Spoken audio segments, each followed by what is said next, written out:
Desperté temprano, como cada mañana, con el sonido familiar de las campanas lejanas de la iglesia del barrio. Preparé mi café y abrí el móvil para revisar las noticias. Fue entonces cuando, casi por accidente, mis ojos se clavaron en una imagen que me cortó la respiración.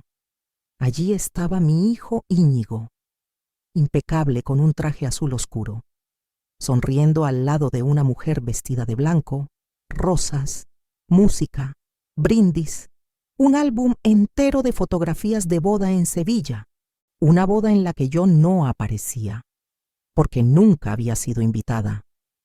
Sentí un vacío en el pecho que me dejó sin aire. No era solo el acto de casarse sin mí, era la exhibición pública de mi ausencia, la manera en que me convertía en un fantasma frente a todos sus amigos. No tuve tiempo de reaccionar cuando el teléfono sonó. En la pantalla brillaba el nombre de Íñigo. Contesté con las manos temblorosas, esperando una explicación, un arrepentimiento, cualquier cosa. Su voz, sin embargo, fue helada. Ya me casé, mamá dijo.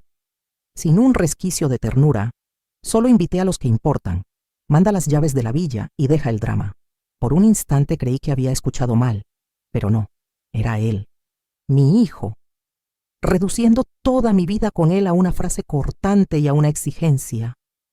Sentí un doble golpe, la exclusión y la humillación. En otro tiempo me habría derrumbado, pero en ese momento algo cambió en mí. La Villa de la Costa del Sol no es un simple inmueble.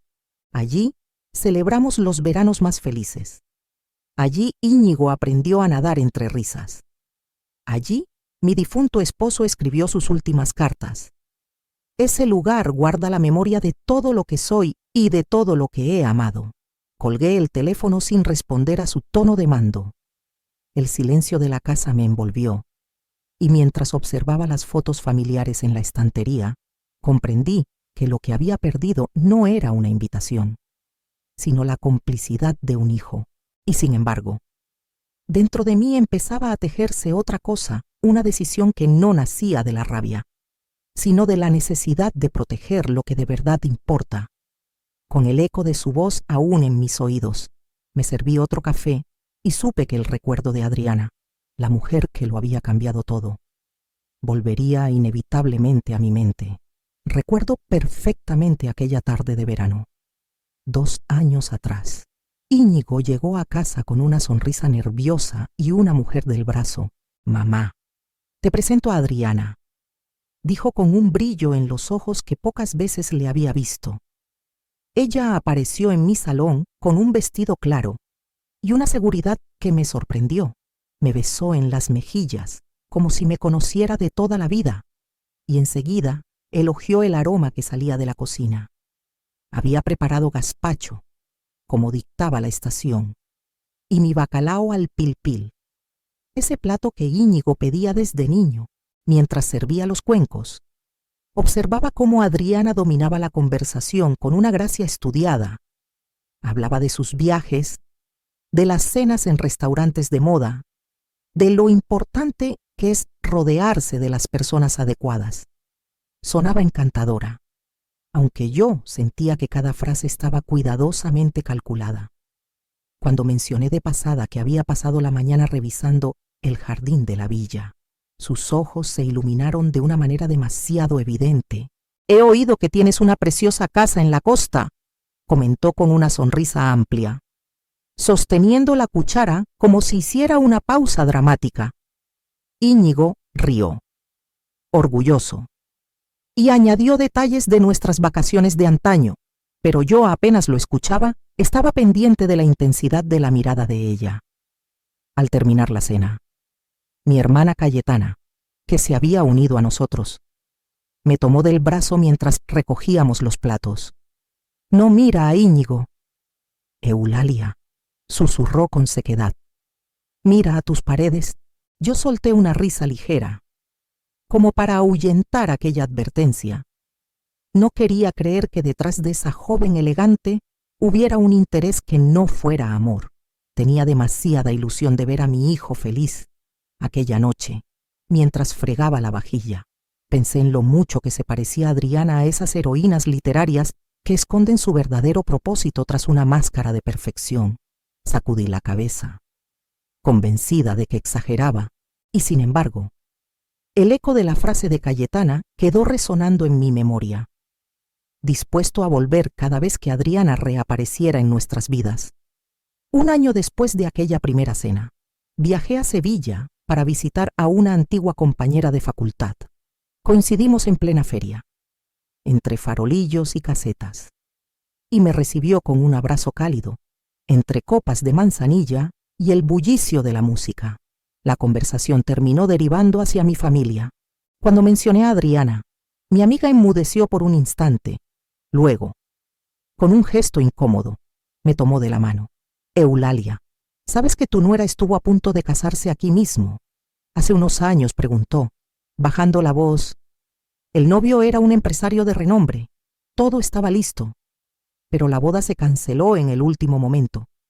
Se habló de deudas, de negocios turbios, incluso de engaños. Nadie supo nunca la verdad completa. Me quedé helada, fingí naturalidad. Pero dentro de mí una sombra se extendía con rapidez. No era solo la frialdad con que Adriana miraba mis paredes, ni la manera en que mencionaba la villa con un interés demasiado vivo. Había un patrón, y mi intuición empezaba a gritar más fuerte que mis deseos de ver a Íñigo feliz. En esos meses, mi hijo apenas llamaba.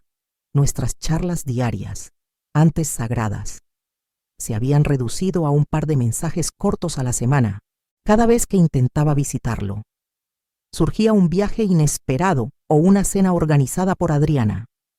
Íñigo hablaba de restaurantes exclusivos en Madrid, de escapadas a Lisboa, de planes brillantes que siempre la tenían a ella en el centro. Yo escuchaba con paciencia, intentando encontrar un resquicio de mi hijo en medio de aquel torbellino. Pero cada palabra suya sonaba prestada, como si fueran frases aprendidas de un guión que no le pertenecía.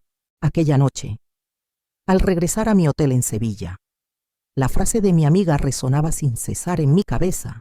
Me pregunté qué quedaba de la joven que se había sentado en mi mesa y había sonreído al hablar de la villa.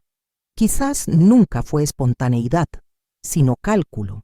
Me acosté tarde, inquieta, sabiendo que la próxima vez que viera a Adriana sus gestos ya no me parecerían inocentes, sino parte de una trama mucho más peligrosa. Era domingo por la tarde cuando abrí el ordenador para revisar algunas fotos que mi hermana Cayetana me había enviado de sus nietos. Sin querer, terminé entrando en Facebook y allí, en medio de tantas publicaciones triviales, apareció la imagen que me heló la sangre, la fiesta de compromiso de mi propio hijo. Copas de cava, risas congeladas en instantáneas, Adriana posando radiante junto a su madre, y en el centro Íñigo, feliz, rodeado de todos menos de mí. No había recibido una llamada, ni siquiera un mensaje para justificar la ausencia. Descubrí, como una extraña, que mi hijo estaba celebrando uno de los momentos más importantes de su vida sin mí. La indignación se mezcló con una tristeza tan honda que me costaba respirar. Lo llamé de inmediato.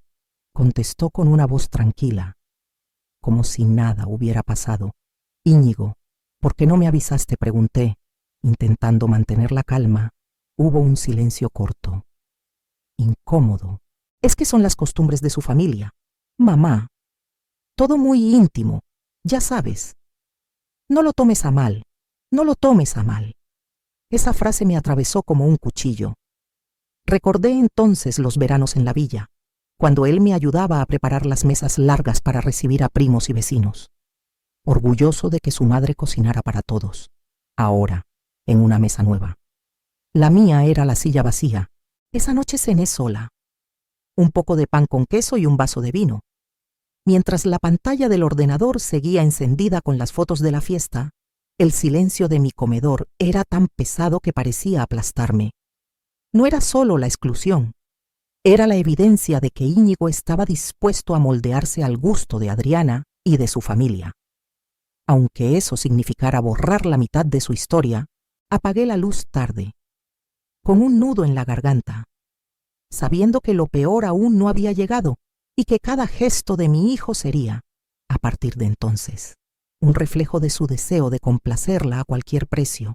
Días después de aquella cena solitaria, Cayetana vino a verme. Encontró mi rostro cansado y mis manos inquietas, jugueteando con el mantel como si en los pliegues se escondiera una respuesta. Se sentó frente a mí, con esa firmeza que nunca ha perdido, ni siquiera después de jubilarse como abogada. Eulalia, escucha bien, me dijo, clavando sus ojos oscuros en los míos, no esperes a que te lo pidan con papeles, se lo acabarán llevando.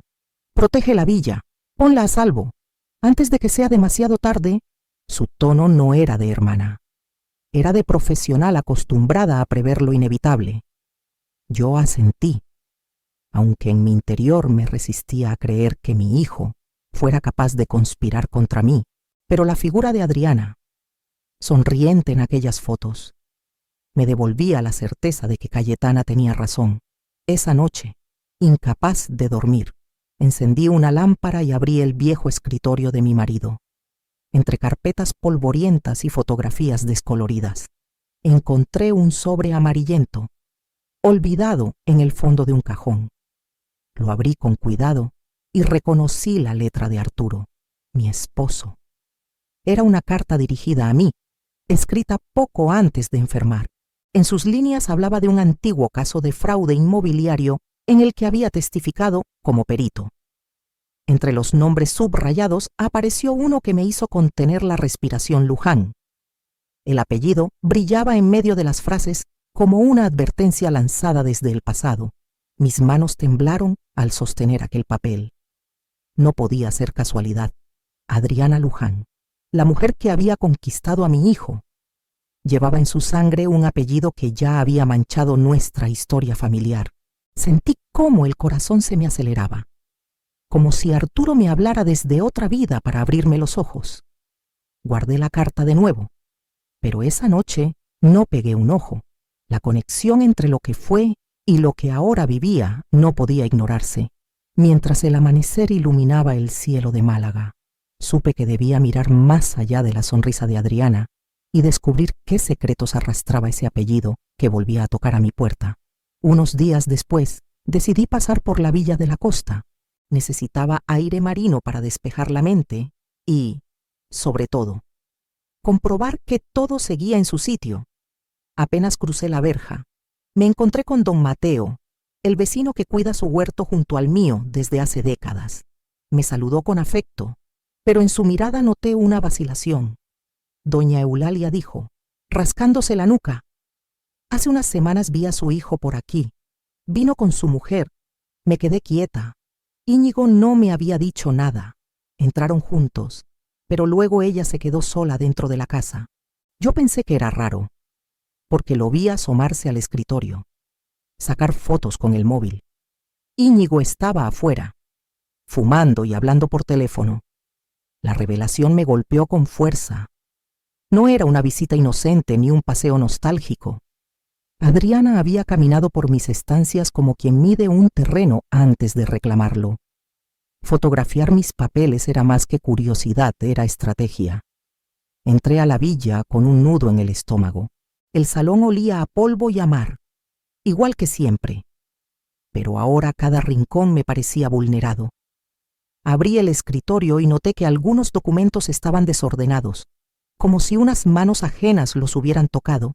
Sentí rabia, pero también una certeza helada. No buscaban recuerdos, buscaban títulos de propiedad. Me senté frente a la ventana que daba al mar. Las olas rompían contra las rocas con un ritmo inmutable, recordándome que la naturaleza es paciente y, al final, siempre desgasta lo que intenta imponerse. Cerré los ojos y comprendí que si Adriana había puesto un pie en mi casa para reclamarla como suya, yo debía anticiparme. Recordé las palabras de Cayetana: no esperes a que te lo pidan con papeles. En ese instante supe que no bastaba con defender mi villa. Debía usar la trampa que me tendían para revertirla contra ellos. Cuando regresé a Málaga, llevaba conmigo una decisión más firme que nunca: proteger mi memoria y mi casa no solo con emociones, sino con acciones calculadas. Y el primer paso llegaría con la próxima llamada de Íñigo. Habían pasado 2 semanas desde mi visita a la villa cuando sonó el teléfono. Reconocí el número de Íñigo y mi corazón, contra mi voluntad, dio un vuelco. Contesté con la esperanza absurda de escuchar un gesto de reconciliación. Mamá dijo con una calma ensayada: «Te llamo para darte una noticia. Nos casamos ayer. Fue íntimo, elegante, exactamente como queríamos». Me quedé en silencio unos segundos, como si mis oídos necesitaran tiempo para aceptar lo que ya intuían. Íntimo significaba sin mí. Elegante significaba bajo las reglas de Adriana. Antes de que pudiera responder, añadió: «Necesitamos que nos mandes las llaves de la villa. Pasaremos allí la luna de miel». Sentí cómo la rabia me subía desde el estómago hasta la garganta. El descaro de esa exigencia era tan grande que estuve a punto de gritar, pero me contuve. Había aprendido que la verdadera fuerza no está en la voz que se eleva, sino en la que sabe callar a tiempo. «Claro. Hijo», dije con suavidad, «tendréis lo que pedís». Noté cómo suspiraba de alivio, convencido de que aún podía manipularme con la misma facilidad que Adriana lo manipulaba a él. Colgué y permanecí inmóvil en el salón, con el teléfono en la mano, mirando las fotografías de mi familia sobre la repisa. Íñigo en su primera comunión, Íñigo en la playa construyendo castillos de arena. Todo parecía tan lejano. Entonces, con una claridad fría, supe lo que debía hacer. Las llaves viajarían, sí, pero no solas. Irían acompañadas de un paquete preparado con cuidado, un regalo envuelto con papel plateado y un lazo blanco, digno de cualquier boda. Dentro no habría copas de cristal ni vajillas de porcelana, sino algo más afilado que cualquier cuchillo, la verdad. Me senté a la mesa y empecé a ordenar documentos, cartas y pruebas. Cada hoja que guardaba en la carpeta era una puntada en el tejido de mi plan. Al cerrarla, sentí que mi rabia había encontrado una dirección clara, y mientras la noche caía sobre Málaga, yo ya estaba imaginando el instante exacto en que mi hijo y su esposa abrirían aquel paquete que no olvidarían jamás. Pasé toda la mañana en silencio, con las cortinas medio corridas y la mesa cubierta de papeles. Coloqué con cuidado la carta de Arturo, aún con el olor a papel viejo que me estremecía. Después, los expedientes financieros donde el apellido Luján aparecía asociado a operaciones turbias. Y, por último, un dossier con fotografías y recortes que confirmaban los compromisos rotos de Adriana. Siempre con hombres de fortuna, siempre con finales sospechosos. Al reunirlo todo en una carpeta de cuero, sentí que no estaba improvisando, sino cumpliendo con algo que se había gestado mucho antes de mí, casi como si Arturo me hubiera dejado las piezas para armar el rompecabezas que ahora se cerraba. Fui a una papelería del barrio y compré un papel plateado y un lazo blanco. Envuelto así, el paquete parecía un presente nupcial cualquiera, destinado a celebrar un comienzo. Nadie sospecharía que en su interior latía la ruina de una mentira. Al día siguiente tomé el tren a Madrid. Caminé hasta la calle donde Íñigo y Adriana compartían piso y, sin llamar al timbre, dejé el paquete cuidadosamente apoyado junto a la puerta. Con las llaves de la villa atadas al lazo, me quedé un instante mirándolo, con una calma que me sorprendió, y luego me marché sin volver la vista atrás. Volví a Málaga esa misma tarde. Apenas había deshecho mi bolso cuando el teléfono comenzó a vibrar. Contesté, y la voz de Íñigo me golpeó como un trueno. «¿Qué demonios has hecho?», mamá gritaba. «Estás enferma de fondo». Escuché los sollozos de Adriana, un llanto crispado, más de rabia que de pena. Intenté distinguir sus palabras, pero eran un torrente incoherente de reproches. No respondí con gritos. Tomé aire y con un tono sereno, solo dije: «Veo que habéis abierto mi regalo». El silencio que siguió fue más elocuente que cualquier acusación, y supe, en ese preciso instante, que la luna de miel se había transformado en un campo de batalla del que ninguno saldría indemne. La noticia llegó más rápido de lo que imaginaba.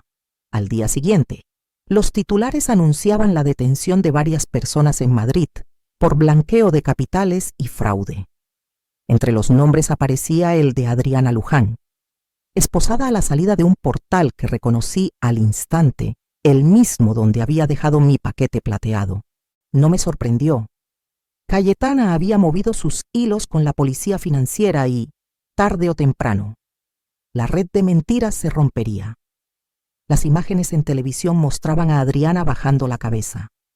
Con un gesto que mezclaba furia y vergüenza, Íñigo no aparecía. Pero sabía que el golpe lo había alcanzado de lleno. Esa misma tarde, llamaron al timbre de mi casa. Al abrir, encontré a mi hijo, demacrado, con las ojeras marcadas y la corbata torcida. Mamá murmuró: «No sabía. Te juro que no sabía nada». Me limité a apartarme para que entrara. Se dejó caer en una silla del comedor, el mismo en el que tantas veces había reído de niño, y se cubrió el rostro con las manos. Durante unos segundos lo observé en silencio, hasta que pronuncié despacio: «La sangre une, Íñigo». Pero la dignidad se gana. Él alzó la mirada, húmeda y desesperada. Intentó hablar, pero las palabras se le ahogaban. Yo no le ofrecí consuelo inmediato. Me limité a escuchar, a dejar que la vergüenza y la culpa le recorrieran por dentro como un río inevitable. Los días siguientes, la prensa llenó páginas con el apellido Luján, una red internacional de corrupción, cuentas en el extranjero, contratos inflados. Todo salía a la luz como si la verdad hubiese estado aguardando su momento para estallar. Cada vez que veía la foto de Adriana en los periódicos, recordaba su sonrisa perfecta en mi mesa y sentía un escalofrío. Íñigo permaneció en mi casa, callado, roto, buscando en mis gestos una señal de clemencia. Yo sabía que el perdón no podía llegar de golpe, que se cultivaba lentamente, igual que los viñedos que rodeaban nuestra villa. Y mientras el escándalo seguía creciendo, comprendí que el siguiente paso no sería solo decidir qué hacer con mi hijo, sino qué hacer con la herencia que él había intentado traicionar. Pasaron varios meses antes de que Íñigo encontrara el valor de volver a la villa. Llegó sin anunciarse, con el rostro más sereno, vestido sin ostentación, como si hubiera dejado atrás aquella necesidad de aparentar. Caminamos juntos por el sendero de grava que llevaba al porche, en silencio. Escuchando solo el rumor del mar, se detuvo frente a la puerta principal y, con un gesto de inseguridad, me preguntó si podía entrar. Yo asentí, pero antes de que cruzara el umbral le dije con calma: «Íñigo, hay algo que debes saber. Esta casa ya no me pertenece, ni a mí ni a nadie de la familia. Hace años la doné a una fundación cultural para preservar este litoral. Nunca fuisteis dueños, solo huéspedes». Lo vi quedarse inmóvil, asimilando cada palabra. Su boca se abrió como para protestar, pero enseguida bajó la cabeza.